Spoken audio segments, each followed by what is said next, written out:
This may look like a plain, unassuming piece of parchment, but it's actually one of the most famous documents in the world. Magna Carta, meaning the Great Charter, has inspired people across the centuries, from Thomas Jefferson to Mahatma Gandhi. But why was the Charter originally created, and what does it actually say? Let us take you back to medieval England.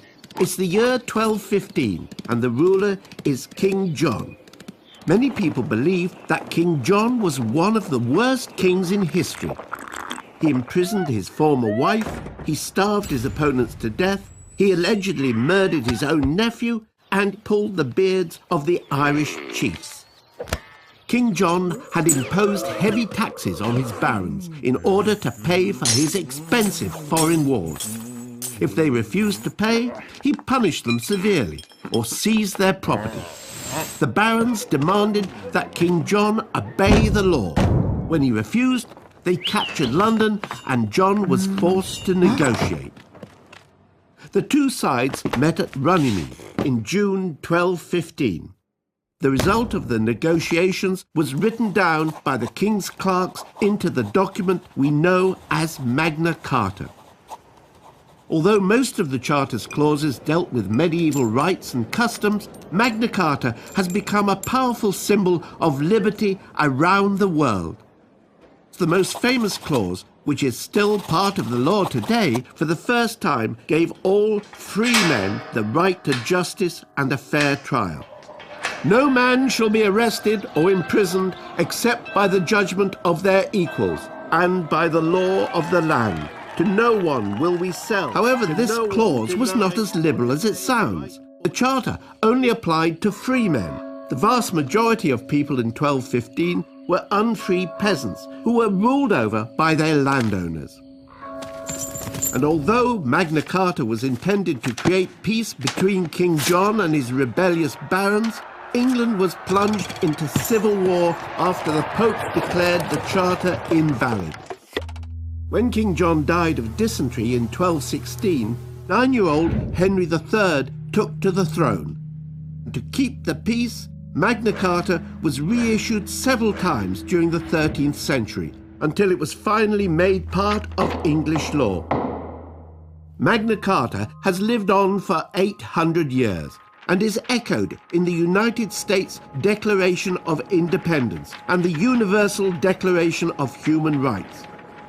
Perhaps Magna Carta's most important legacy is that everyone, including our leaders, must obey the law. What started out as a document of specific complaints from a group of barons has turned into an international symbol of liberty, without which we might not have the rights we value so much today.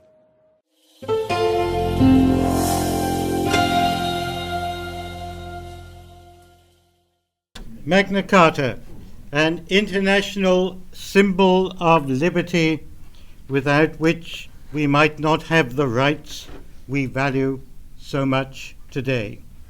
And of course, it is liberty under our Australian Constitution and Crown that we fight for so assiduously today. When I spoke to this national conference some 13 years ago, I railed against the then recent appointment by John Howard of Malcolm Turnbull as director of the Liberal Party think tank, the Menzies Research Institute. Just as I had earlier railed against the appointment by John Howard of Dr. John Hurst, an ardent Republican, as head of the civics education program we lobbied to have established. My thoughts at the time were, who needs enemies when you have supposed friends like this? In opening my comments all those years ago, I quoted from Psalm 5 to describe our politicians. Not a word from their mouth can be trusted. Their heart is filled with destruction. Their throat is an open grave. With their tongues they speak deceit. Nothing in that regard has changed, except that today we ourselves are all different people. Indeed, in many ways, different organizations. But our purpose and our values remain the same. In 2002, the Australian Monarchist League was still somewhat fresh out from the 1999 referendum and was still grappling with the aftermath of the event as we saw our politicians whittling down what should have been a reinstatement of our monarchical values following the people's will that they wanted to retain our safe and our secure system of constitutional monarchy. In those days, we faced political interference and were in many ways viewed as outcasts because we did not conform to the politically correct standards required by politicians of us. Because we did not conform, we were attacked. People openly said that their purpose was that we should no longer exist. But we persevered. We stood firm to our values and we grew. The thousands of members we lost through natural attrition, we gained in new members. We adjusted to new and modern technology. We moved more online and were helped in this regard by some of those present here today, for which we will always be extraordinarily grateful. Today we have an excess of 22,000 members online, and our reach through the internet is at times more than 50,000. Because we have been consistent in standing up for our Australian values under the Crown for over 20 years, we are viewed as a conservative organisation, but we are not. We are more a traditionalist organisation seeking to maintain those things that have made this country great and virulently opposing anyone who seeks to demean and to denigrate these values. Today, many politicians give us a grudging respect, not because they like us, and definitely not because they agree with us, but because they view us with some concern as they do not know how far our influence extends, particularly through the ranks of young people and young liberals. Once our new website comes online, we intend to increase our membership through that and to increase our internet reach to several 100,000 people. In this way, we hope to combat the new rise of republicanism and send those perpetrators against our democracy back to the rebellious quagmire from whence they came. As I mentioned to a dinner in this very room last week, I said that, and I hope that those who were there will forgive me for repeating these words, but I think they are relevant to what I have to say. I said that earlier this month, Malcolm Turnbull, as Prime Minister, in addressing terrorism concerns in the wake of the Parramatta shooting, said, "It is not compulsory to live in Australia. If you find Australian values, unpalatable, then there's a big wild world out there and people have got freedom of movement." These are words that patriotic Australians would applaud. These are similar words to those uttered by Pauline Hanson, for which she was vilified. These are words that Republican politicians, including Mr. Turnbull, a former head of the Australian Republican movement, should bear in mind when they seek to remove the Queen and the Crown. And if these people, these Republicans, don't like our current constitutional system under the Crown, a system that they swore or affirmed to be faithful and to bear true allegiance to, then, to quote Mr. Turnbull's own words, it's not compulsory to live in Australia. If you find Australian values you know and palatable, then there's a big wide world out there, and people have got freedom of movement.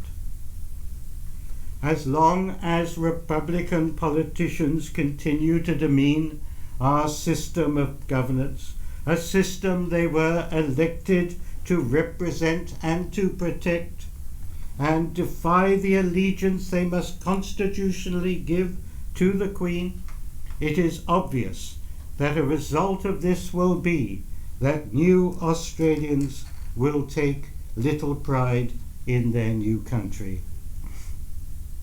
For over 200 years, people have been migrating to this country. My forebears arrived here in the 1850s, and there are members of all our organizations who were descended from the First Fleet. But other than the truly indigenous people, we are all migrants, and none of us should abuse the privilege of being Australian. Being accepted into this country, whether as a refugee or as a skilled or migrant worker, is a privilege, and it is about time that the leaders of ethnic communities said the same sort of thing as the chairman of the Parramatta Mosque, Neil El Kadomi, is reported to have stated. I said you waited a long time to come to this country. You should not abuse the privilege you are Australian, which is very important. Get out. We do not need scumbags in the community. Those were reported to be his words. We hear so much about the radicalization of young people of Islamic and possibly other faiths, and the need for community centres to combat this. But the problem lies much deeper within the entire Australian community. It is a lack of patriotism to our nation, led by politicians who over the past 30-odd years have continually attacked our system of governance under the Crown, and in so doing have demeaned what it means to be an Australian. In both the First and the Second World Wars, Australia's young men readily volunteered to fight for king and country. They were the patriots. However, today we see our politicians swear to bear true and faithful allegiance to the Queen, our sovereign head of state, and immediately thereafter talk about getting rid of Her Majesty and bringing on a republic. For 25 years we have had serious debates on a republic. 16 years ago we had a referendum which rejected a republic, but even today the media has continued its attack on the monarchy. With this sort of message that is sent to the people, and particularly to the young and the impressionable, how can one expect the youth of the nation to have any sort of patriotism when our leaders continually decry our values and what we are? We must have in place a proper civics education which explains the role of the Crown, not just within our Constitution, but the manner in which it protects our day-to-day lives. New citizens must be taught why Australia is a constitutional monarchy, how the Crown keeps politicians from total and absolute power and authority, thus creating a parliamentary democracy which few other countries enjoy.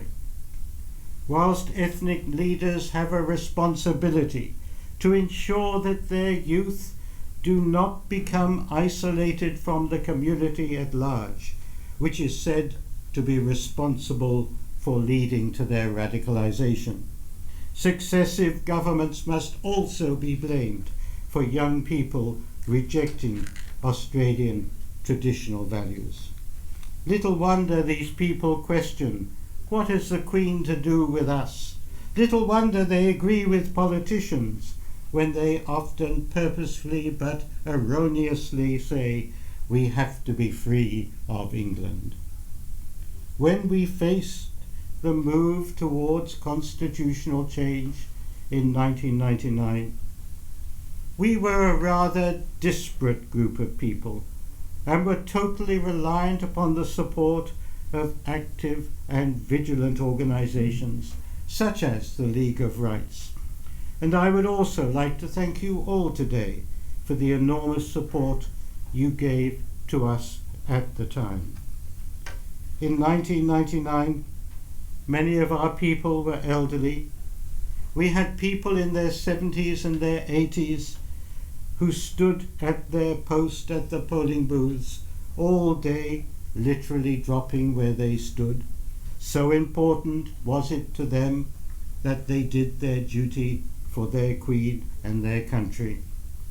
Of course, the retired veterans and their generation believed implicitly in putting their duty first, before self, something that is sadly missing in succeeding generations.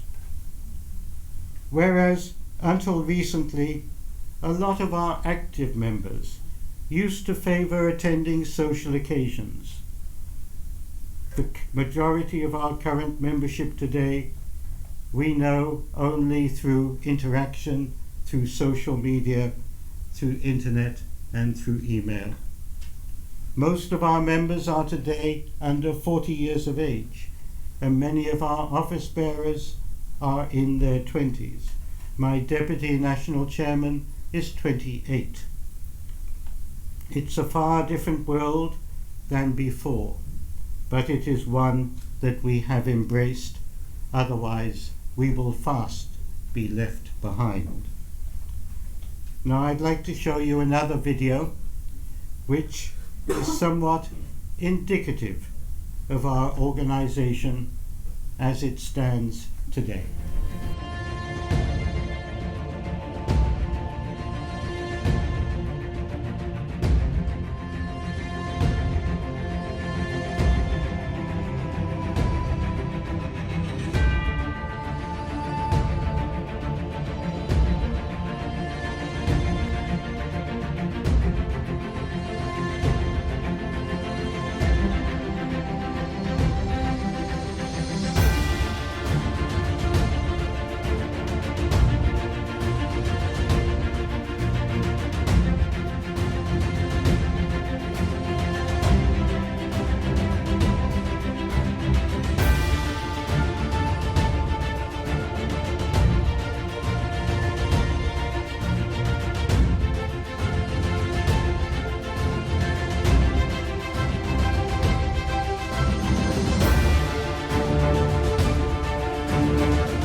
Therefore, unlike your usual loyalist type organization only holding functions and the like, we have become a proactive lobby group, a group which actively opposes any attempt to remove the Crown from the Australian Constitution and fights increasingly against those who seek to demean the monarchy or to denigrate our Queen.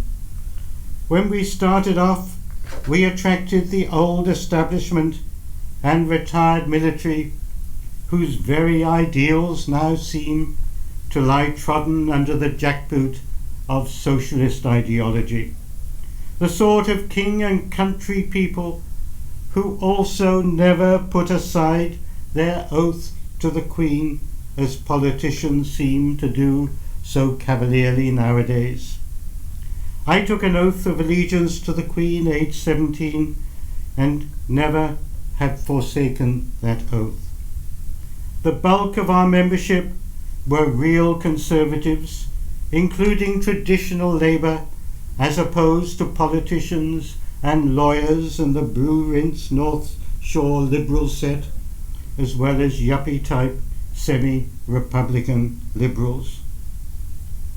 We worked amongst the outer suburban Labour and National Country electorates in 1999 and before because we knew that traditional Labour and country nationals would vote against a republic, and for the Queen because these were the areas that most of our members at the time came from, whereas the yuppie liberal type electorates ended up voting for a republic. Following the 1999 referendum, we faced a continuous campaign of republicanism by stealth, with governments, both Liberal and Labour, dumbing down the monarchy and continuing to remove monarchical symbols, and with companies making fun of the Queen. We embarked upon a proactive campaign against anyone who sought to demean the Crown and the Queen, and we were extremely successful. As far back as 1994, when the Keating government stopped distributing prints of the Queen, at our own cost we reproduced and distributed the renowned portrait of Her Majesty in the Australian wattle dress, painted by Sir William Dargie, who was one of our patrons.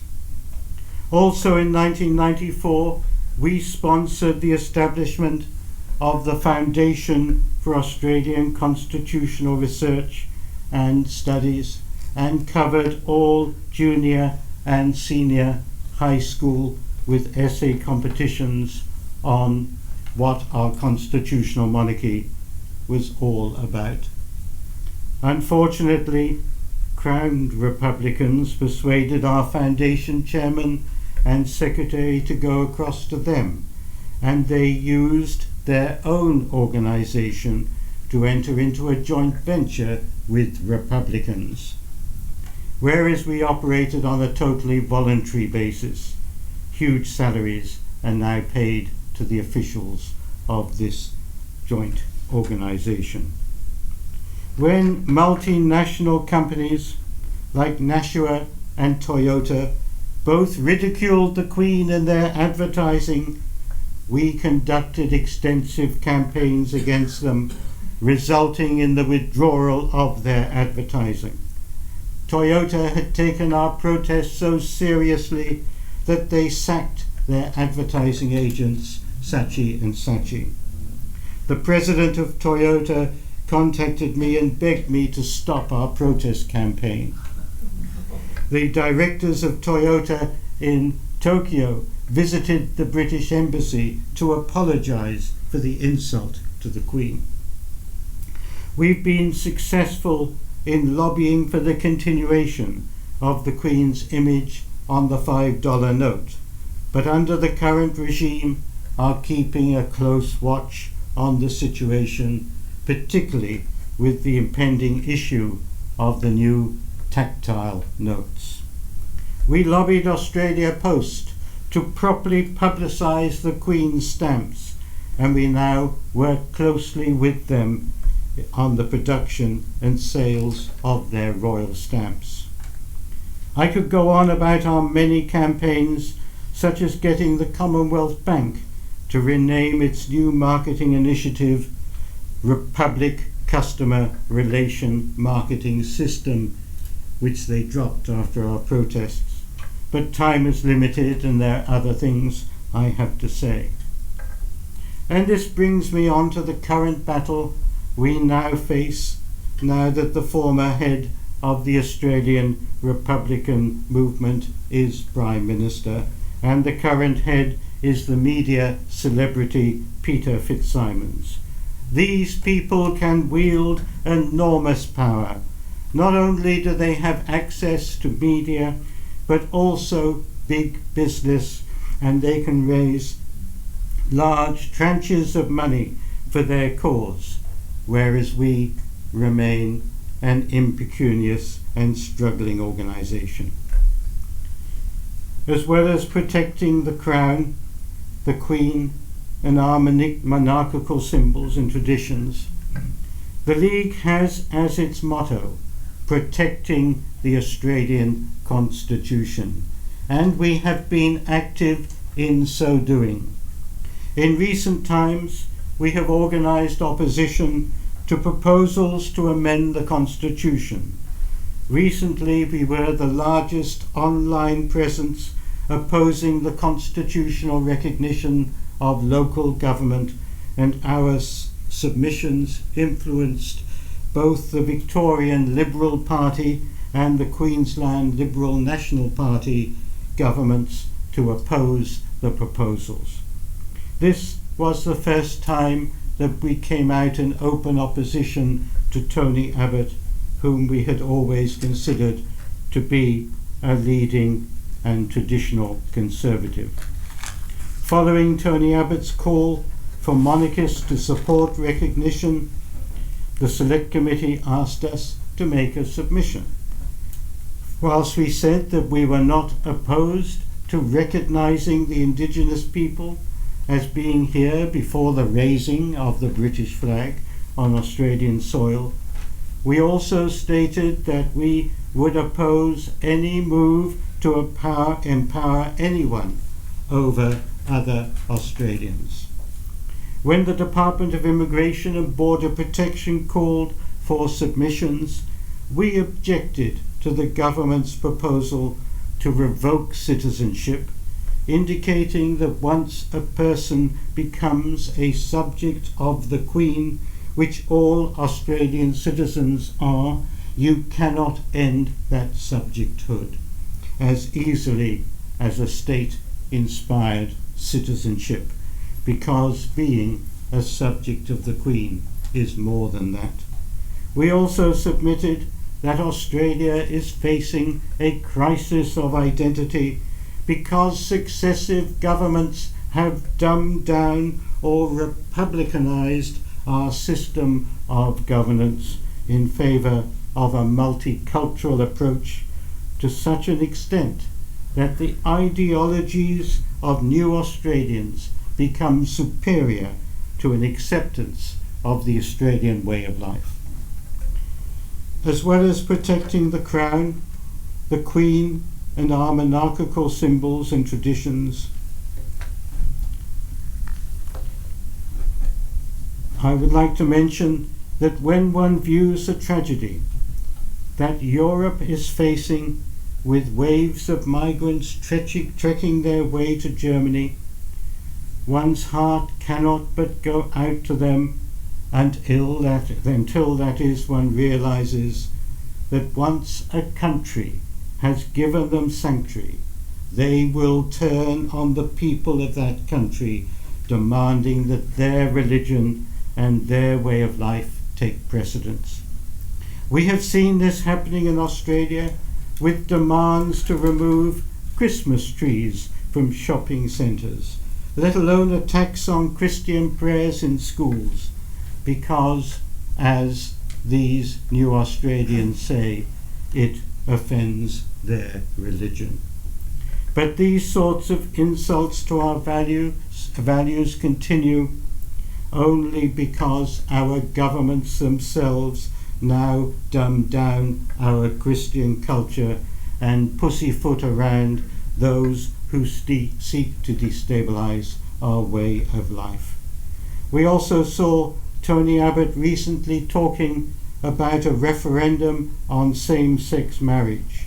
This caused us to publicly oppose a referendum being held because the issue of marriage is one that the Constitution places firmly into the hands of the Parliament. It is not an issue for a referendum and to use the Constitution as a football is dangerous. So as you can see, the Australian Monarchist League has become very active in standing up for issues that are outside defending the actual monarchy itself. But if we allow our Constitution to be wrongly amended, are we not failing in our duty to the integrity that the Crown brings to it? Surely amending the Constitution by just one word can open the doorway for different interpretations of what exists, thereby tying up the law courts for decades to come. Last evening I talked about Magna Carta and how it was symbolic in implanting into English law the old Saxon laws, which of course was what made England different from Europe, and which continued to follow Roman law. From the time of Alfred the Great, the 10 Commandments formed the basis not only of the British Constitution, but of all constitutions that have emanated therefrom, including that of Australia.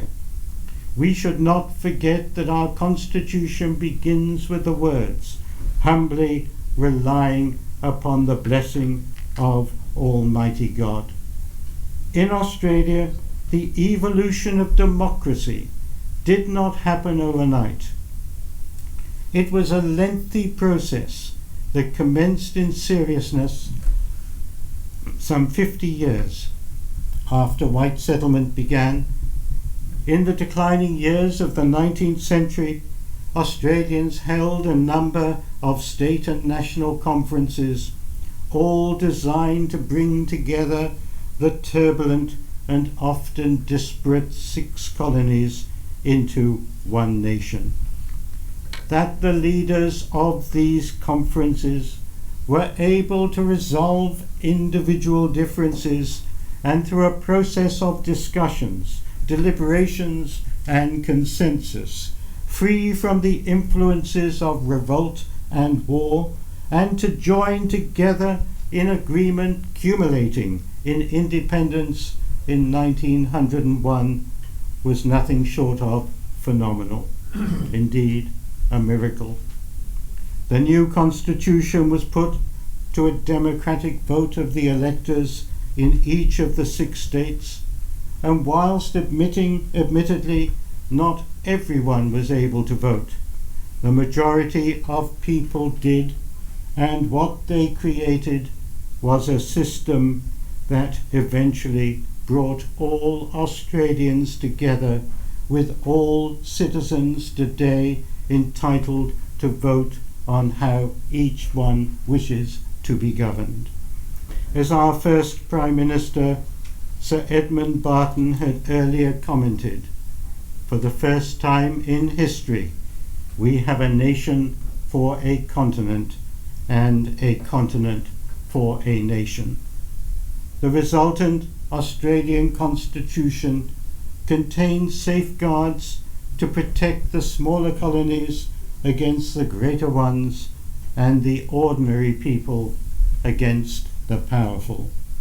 Of course, nothing is perfect and nothing will ever be perfect, but our system of constitutional monarchy established a good system of governance in which absolute power is denied to politicians and put into the hands of the people. Not even the United Kingdom comes close to matching the democratic basis of our Constitution, for instead of placing the power to change it into the hands of politicians, as is the case almost everywhere, they instead placed the power into the hands of the Australian people.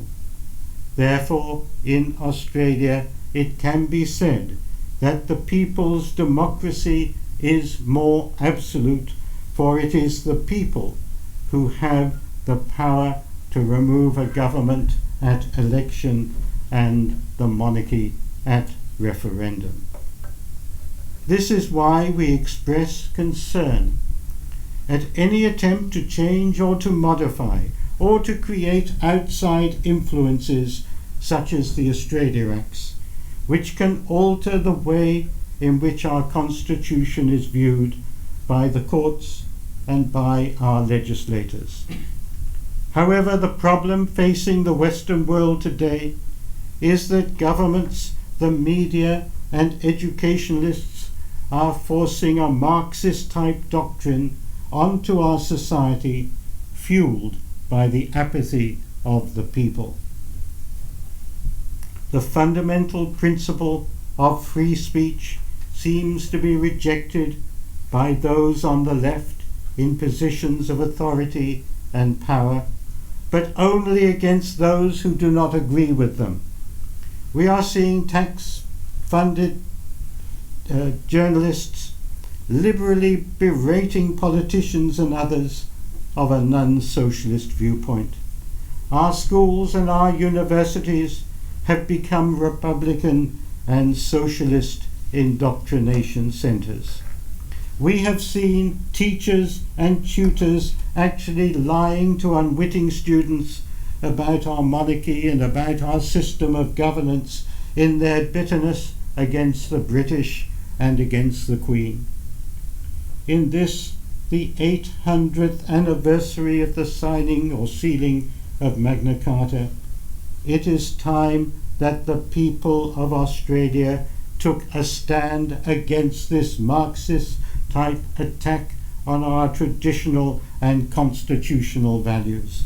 If we do not, we will all face a bleak and indoctrinated future, because it is these constitutional values that they seek to undermine that have made Australia the democratic nation it is.